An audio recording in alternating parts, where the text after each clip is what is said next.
Hi everyone, I made a beautiful curtain tie from Retazo. It's a big curtain flower tie. Beautiful curtain ties. Sa project na ito, kailangan mo lang maghanda ng retazo. Mag-measure ka ng 4 by 4 inches and then bilugin mo. So, mga 10 peraso. Sa partner siya kasi 5 ang petals niya.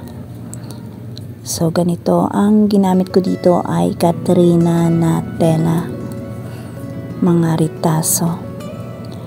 Ayan. Gumamit ako ng ruler para markahan ang gilid para maging petal shape siya. Ganyan. So, ayan. Tapos, 2 piraso yan pagpatungin natin.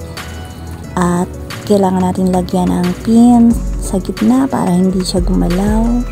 At tahian natin yung may marka na yon.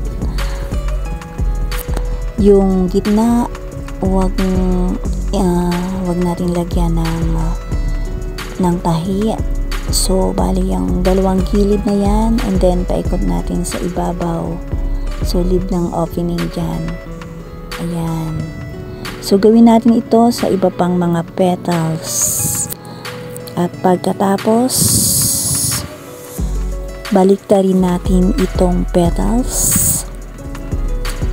Ayan, gumamit tayo ng kahit ano na pwedeng mabilis siyang mabaliktad. So, pagkatapos matahi ang petals, baliktarin natin. Pagkatapos, ayusin natin ang mga sulok gamit ang pen. Ayan. And then, yung opening na yan ay suka ng cotton fiber peel. So, small amount lang, hindi naman siya gaanong dadamihan. So, ayan, para tumayo lang yung petals. And then, gumawa ako ng isang bilog or pwedeng 2 bilog. Depende sa gagawin mo or sa tali na yung flower. Gusto mo kabilang dulo or buong tali.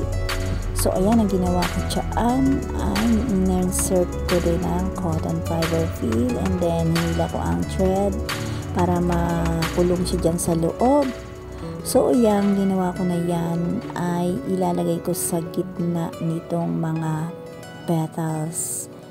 Ayan. Ganyan na magiging itsura niya. Ayan. So, kung meron kang pandikit, pwede mo rin yang idikit na mga stick glue. So, ako ang ginawa ko dito ay tinahian ko muna ang mga petals. Ganyan, tinuhog-tuhog ko siya and then ayan, kinonek ko siya hansu. Ayan. Tapos, nilagay ko sa gitna. Ayan. Pwede mo siyang dikitan ng glue kung ayaw mong tahiin. So, kanya-kanyang discard lang. So, sa measurement ng petals, it's up to you kung gaano kalaki ang gusto mong gawin para sa iyong curtain tie, para sa flowers. And then, yung sa gitna, pwede mong artehan. Ako, nilagyan ko yan ng beads. Yan, pwede rin back to back, nilagyan mo ng panggitna dyan. So, ayan, simpleng-simple lang, pero magandang tingnan sa ating mga cortina, ang pinakang tali niya na flowers. Tinahian ko lang siya ng may pit dyan para hindi ko mawala. Ayan.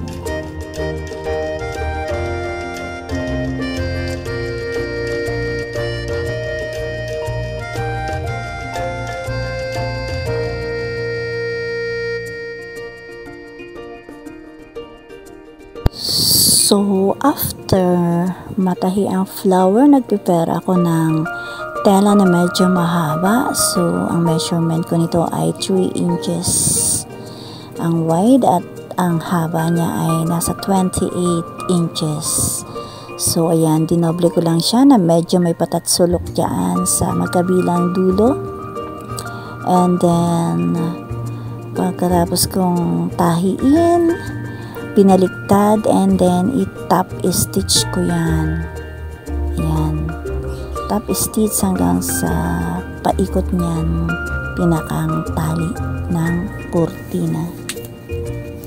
So, ayan.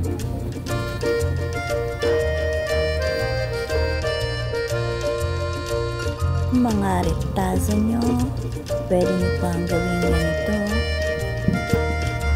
Huwag nyo munang itapon at pwede pang gawin tali. Ayan, tahian natin hanggang sa bandang dulo, paikot. Pagkatapos nyan, kunin natin ang gitna ng pinakang tali at doon natin itatahi ang pinakang bulaklak.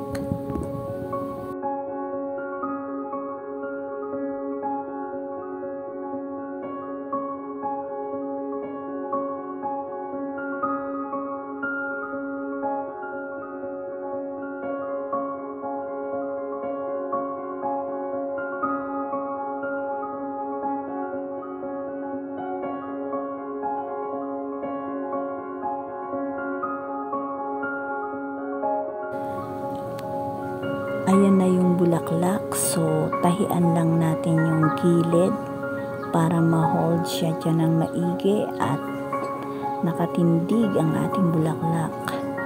Ang mga petals niya ay maganda ang pagkakatayo. Siyempre, dahil na rin sa cotton fiber fill na inilagay natin sa loob ng petals. Ayan, so kung ang tela mo ay medyo malambot, pwede mo siyang lagyan ng cotton fiber fill. Pero, kung matigas naman ito at nag-i-stand ng kanya, okay lang yan. No need to add cotton fiber fill. So, kung nagustuhan mo ang video ko, i-follow mo na lang ako and watch niyo po rin ang next videos.